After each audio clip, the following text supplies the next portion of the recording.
Please do like share and subscribe और कृपया करके इस चैनल को बढ़ाने के लिए आप इसको। फ्रेंड्स, आज के अपडेट को जिस प्रकार से आज हम सबसे पहले जो शुरुआत करेंगे वो इसराइल की बात करेंगे। इसराइल पर ईरान और अमेरिका के बीच तनाव अपने चरम पर है। इस तनाव के और ज़्यादा भड़कने की आशंका है। इस बीच विशेषज्ञों ने चीन को लेकर अमेरिका के दोहरे चरित्र पर उसे फटकार लगाई है। दरअसल अमेरिकी प्रतिबंधों को धत्ता बताते हुए चीन ईरान से हर दिन लगभग 16 लाख बैरल तेल खरीद रहा है। इसकी एवज में हर साल चीन की सरकार ईरान को 35 अरब डॉलर से लेकर 45 अरब डॉलर तक दे रही है। चीन अमेरिकी प्रतिबंधों का फ़ायदा उठाते हुए तेल बहुत ही सस्ती दर पर ईरान से खरीद रहा है। भारत के हाथ खींच लेने के बाद ईरान भी मजबूरन चीन को यह तेल बहुत ही कम दर पर बेचने को मजबूर है। इससे पहले भारत ईरान से बड़े पैमाने पर तेल खरीदता था, लेकिन अमेरिकी प्रतिबंधों के डर से उसे अपने हाथ खींचने पड़ गए हैं। अब भारत को महंगा तेल मिल रहा है, वही चीन बहुत कम दाम में तेल खरीद कर मालामाल हो रहा है। अंतर्राष्ट्रीय मामलों के विशेषज्ञ ब्रह्म चेलानी ने ट्वीट करके अमेरिका को जमकर फटकार लगाई है। चेलानी ने कहा, ईरान के हर दिन निर्यात किए जा रहे 16 लाख बैरल तेल का लगभग पूरा हिस्सा चीन को जा रहा है। इससे ईरान को हर साल 35 से 45 अरब डॉलर की कमाई हो रही है। भारत ने दब्बूपन दिखाते हुए ईरानी तेल पर अमेरिकी प्रतिबंधों को मान लिया, जो दुनिया का सबसे ज़्यादा डिस्काउंट वाला तेल है। चीन ने अमेरिकी प्रतिबंधों का उल्लंघन किया, लेकिन उसे अमेरिका से किसी दंडात्मक कार्रवाई का सामना नहीं करना पड़ा। फाइनेंशियल टाइम्स की रिपोर्ट के मुताबिक ईरान ने अमेरिकी प्रतिबंधों के बाद भी 35 अरब डॉलर का तेल का निर्यात किया। ये पिछले 6 साल में सबसे ज़्यादा है। ये रिपोर्ट ऐसे समय पर आई है जब इसराइल पर हमले के बाद अमेरिकी ईरानी तेल पर और ज़्यादा कड़े प्रतिबंध लगाने जा रहा है। ईरान ने साल के पहले 3 महीने में औसतन हर दिन 15,60,000 बैरल तेल का निर्यात किया। इसमें से लगभग सारा तेल चीन ने खरीदा। ये साल 2018 के बाद सबसे ज़्यादा है। ईरान का इतने बड़े पैमाने पर तेल का निर्यात करना यह दर्शाता है कि अमेरिका और यूरोपीय संघ प्रतिबंधों को लेकर कठिनाइयों का सामना कर रहे हैं। वे अब इसराइल पर हमले के बाद ईरान पर दबाव को बढ़ाना चाहते हैं। विशेषज्ञों का कहना है कि ईरान ने प्रतिबंधों को मात देने में महारत हासिल कर ली है। उनका कहना है कि अगर बाइडेन प्रशासन वास्तव में ईरान पर दबाव बढ़ाना चाहता है तो उसे चीन पर फोकस करना होगा। अमेरिका के वित्त मंत्री ने माना है कि ईरान प्रतिबंधों के बाद भी लगातार तेल का निर्यात कर रहा है। ये और थोड़ा इसराइल के बारे में बात करें। इसराइल पिछले हफ्ते के अंत में किए गए ईरानी हमलों के खिलाफ किसी प्रकार की जवाबी कार्रवाई की तैयारी कर रहा है। हालांकि ईरानी हमलों का मुकाबला करने में इसराइली और अमेरिकी एयर डिफेंस पूरी तरह से सफल रहे। इसी कारण बड़े पैमाने पर किए गए ईरानी ड्रोन और मिसाइल हमलों से इसराइल को कोई खास नुकसान नहीं पहुंचा। यह सीधे तौर पर इसराइल के खिलाफ पहला प्रत्यक्ष ईरानी हमला था। अब जब इसराइल ने बदले की कार्रवाई का ऐलान किया तो ईरान मुकाबला करने और कड़ा जवाब देने की धमकी दे रहा है। ऐसे में सवाल उठता है, क्या इसराइली जवाबी कार्रवाई के लिए अपनी गुप्त मिसाइलों का इस्तेमाल कर सकता है, जिसके बारे में दुनिया को बहुत कम जानकारी है। इसराइल के पास विकल्पों की कमी नहीं। विशेषज्ञों के अनुसार इसराइल के पास संभावित विकल्पों की एक बहुत बड़ी श्रृंखला है, जिसे वह आने वाले घंटों और दिनों में ईरान के खिलाफ क्रियान्वित कर सकता है।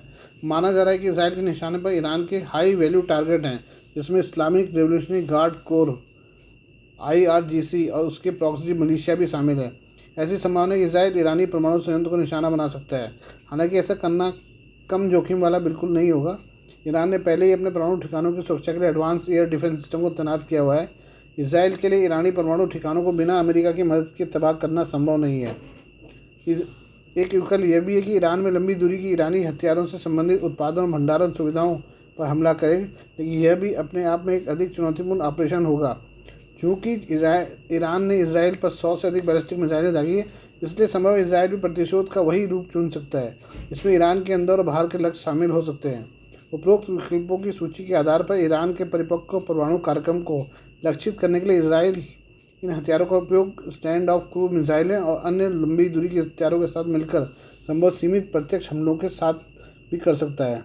माना जा रहा है कि इसराइल ईरान के खिलाफ हमले के लिए जेरिको बैलिस्टिक मिसाइल का इस्तेमाल कर सकता है। यह मिसाइल प्रतिरोध के उस स्तर को बहाल करेगी जिसमें यह संकेत जा सकता है कि इसराइल का लक्ष्य परमाणु हमला करना नहीं है। इसराइल परमाणु हथियारों से लैस देश है, हालांकि उसने कभी नहीं स्वीकार किया और न ही इनकार। जेरिको 1960 के दशक से इसराइल द्वारा विकसित तैनात बैलिस्टिक मिसाइलों की एक श्रृंखला है। यह नाम 1963 में इसराइल और डसॉल्ट के बीच हस्ताक्षरित जेरिको 1 के पहले विकास अनुबंध से लिया गया है, जिसका कोडनेम बाइबल के शहर जेरिको के संदर्भ में है।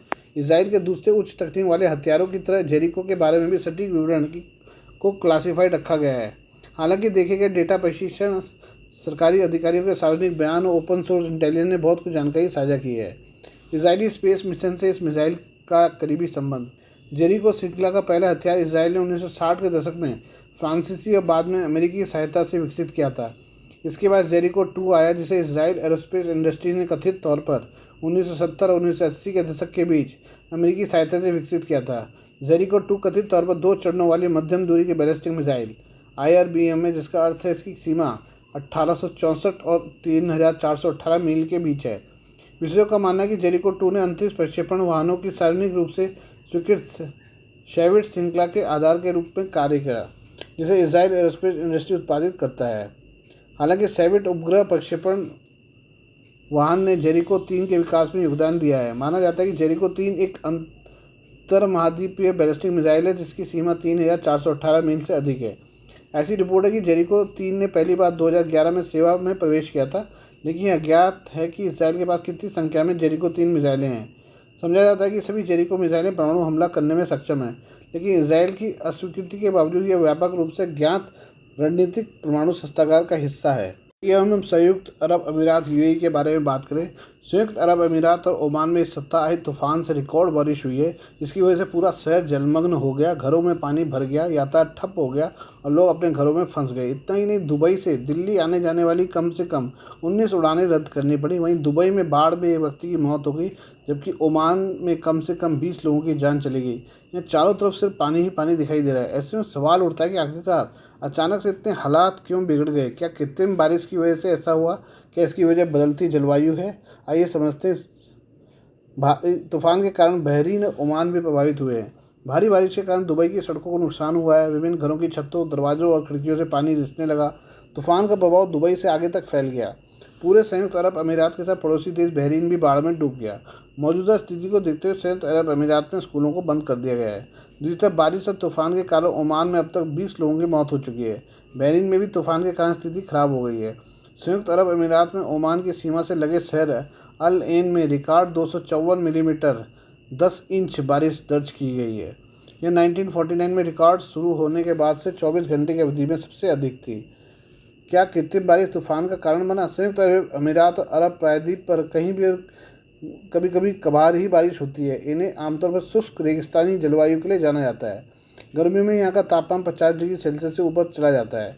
वहीं UAE और ओमान में भारी बारिश से निपटने के लिए जल निकासी प्रणालियों की कमी है। यहाँ बारिश के दौरान सड़कों को जलमग्न होना आम बात नहीं है। ऐसे में सवाल उठाए गए थे कि क्या कृत्रिम बारिश बाढ़ का कारण हो सकता है? दरअसल पृथ्वी पर सबसे गर्म और शुष्क क्षेत्रों में से एक संयुक्त अरब अमीरात अक्सर कृत्रिम बारिश कराता रहता है। हालांकि UAE की मौसम विज्ञान एजेंसी का कहना है कि तूफान से पहले ऐसा कोई अभियान नहीं चलाया गया था। कैसे बनते हैं कृत्रिम बादल? इस प्रक्रिया में एयरक्राफ्ट की मदद से आसमान में सिल्वर आयोडाइड का छिड़काव किया जाता है। ये जैसे ही हवा और आसमान में मौजूद बादलों के संपर्क में आता है तो तेज़ गति से बादल बनने लगते हैं। इन्हीं बादलों के कारण बारिश होती है। इसे क्लाउड सीडिंग भी कहते हैं। सिल्वर आयोडाइड बर्फ़ की तरह ही होती है। इसमें नमी वाले बादलों में पानी की मात्रा बढ़ जाती है और फिर बारिश होती है। इसे अत्यधिक सूखाग्रस्त क्षेत्र और प्रदूषण की गंभीर स्थिति से निपटने के लिए किया जाता है। भीषण आग के हादसों से भी निपटने के लिए क्लाउड सीडिंग का इस्तेमाल किया जाता है। क्या जलवायु परिवर्तन का है कारण? विशेषज्ञों का कहना है कि सामान्य मौसम प्रणाली के कारण भारी बारिश होने की संभावना थी। हालांकि UAE के राष्ट्रीय मौसम विज्ञान केंद्र के एक वरिष्ठ पूर्वानुमानकर्ता एसरा अल पिलक नबी की माने तो ऊपरी वायुमंडल में कम दबाव प्रणाली सतह पर कम दबाव के साथ मिलकर हवा पर दबाव की तरह काम कर रही थी। उन्होंने कहा कि ज़मीनी स्तर पर गर्म तापमान और अधिक ठंडे तापमान के बीच के अंतर के दबाव से तेज आंधी की स्थिति बनी। उन्होंने आगे बताया कि अप्रैल में हुई घटनाएं भी इसका कारण है, क्योंकि जब मौसम बदलता है तो दबाव तेज़ी से बदलता है। इसलिए कह सकते हैं कि जलवायु परिवर्तन ने भी तूफान में योगदान दिया है। जलवायु वैज्ञानिकों का कहना है कि मानव नेतृत्व वाले जलवायु परिवर्तन के कारण बढ़ते वैश्विक तापमान से दुनिया भर में अधिक चरम मौसम की घटनाएं हो रही हैं, जिसमें भारी बारिश भी शामिल है। विज्रे यूनिवर्सिटी एम्स्टर्डम के प्रोफेसर डिम कॉमो ने कहा कि गरज के साथ बारिश, जैसा कि हाल के दिनों में संयुक्त अरब अमीरात में देखा गया, बदलती जलवायु का उदाहरण है। इंपीरियल कॉलेज लंदन में जलवायु विज्ञान के वरिष्ठ व्याख्याता फ्रेडरिक ऑटो ने कहा कि जलवायु के गर्म होने के कारण दुनिया भर में भारी बारिश हो रही है, क्योंकि गर्म वातावरण अधिक नमी धारण कर सकता है। उन्होंने कहा कि भारी बारिश के पीछे का कारण क्लाउड सीडिंग बताना भ्रामक था। उन्होंने कहा कि क्लाउड सीडिंग कुछ भी नहीं बादल नहीं बना सकती। ये पानी को प्रोत्साहित करता है जो पहले से ही आकाश में है। कुछ स्थानों पर पानी को तेज़ी से गिराने के लिए प्रोत्साहित करता है। तो सबसे पहले आपको नमी की आवश्यकता है, इसके बिना कोई बादल नहीं हो सकता। ऑस्ट्रेलियन नेशनल यूनिवर्सिटी के institute for climate energy and disaster solutions के निदेशक मार्क हार्डले ने कहा कि बदलती जलवायु के कारण दुबई के आसपास के समुद्रों में बहुत तेज गर्म पानी आया, जबकि यहाँ का तापमान पहले से ही चरम पर है। ये संभावित वाष्पीकरण दर और उस पानी को धारण करने के लिए वायुमंडल की क्षमता दोनों को बढ़ाता है, जिससे भारी बारिश होने के संकेत मिलते हैं, जैसे कि हमने दुबई में देखा है। ये हम मालदीव के बारे में बात करें। मालदीव में संसदीय चुनाव से ठीक पहले राष्ट्रपति मोहम्मद मुइज़ू के 2018 से किए गए कथित भ्रष्टाचार की रिपोर्ट लीक होने के बाद विपक्षी दलों ने मामले की जांच और उन पर महाभियोग की मांग शुरू कर दी है। वहीं राष्ट्रपति ने आरोप को खारिज कर दिया है। मालदीव के मजलिस संसद के लिए रविवार को चुनाव होने हैं और मुख्य विपक्षी मालदीव डेमोक्रेटिक पार्टी और मुइज़ू की पीपुल्स नेशनल कॉन्फ्रेंस के बीच आरोप प्रत्यारोप तेज हो गया है। स्थानीय मीडिया की खबरों में कहा गया कि देश में राजनीतिक तूफान सोमवार को सोशल मीडिया मंच एक्स पर एक गुमनाम हैंडल हसन कुरूसी द्वारा किए गए एक पोस्ट से शुरू हुआ। पोस्ट में मालदीव पुलिस और सेवा और मालदीव मौद्रिक प्राधिकरण की वित्तीय खुफिया इकाई द्वारा तैयार किए गए दस्तावेजों सहित खुफिया रिपोर्ट लीक कर दी गई, जो कथित तौर पर राष्ट्रपति मुइज़ू से संबंधित है। समाचार पोर्टल मालदीव रिपब्लिक के अनुसार 2018 की रिपोर्ट में राष्ट्रपति मुइज़ू के निजी बैंक खाते में धन अंतरण में अनियमितताओं का दावा किया गया है। रिपोर्ट में वित्तीय कदाचार के 10 महत्वपूर्ण संकेतकों को रेखांकित किया गया है। समाचार पोर्टल ने कहा है कि इन संकेतकों से राजनीति से जुड़े व्यक्तियों के साथ संलिप्तता, गबन, रकम के लेन देन को छिपाने के लिए कॉरपोरेट संस्थाओं के उपयोग आदि का पता लगता है। इन आरोपों से देश में राजनीतिक तूफान पैदा हो गया है और विभिन्न सोशल मीडिया मंचों पर प्रतिक्रियाएं आने लगी। मालदीव डेमोक्रेटिक पार्टी और पीपुल्स नेशनल फ्रंट ने पूरे मामले की जांच की मांग की है। पूर्व उपराष्ट्रपति डॉक्टर मोहम्मद जमील अहमद ने लीक हुई खुफिया रिपोर्ट के बाद मुइज़ू पर महाभियोग चलाने की मांग की है। समाचार पोर्टल ने दावा किया कि पहली बार खुफिया इकाई की रिपोर्ट लीक हुई है। उसने कहा कि रिपोर्ट या आरोपों की वैधता के संबंध में सरकारी निकायों की कोई प्रतिक्रिया नहीं मिली है।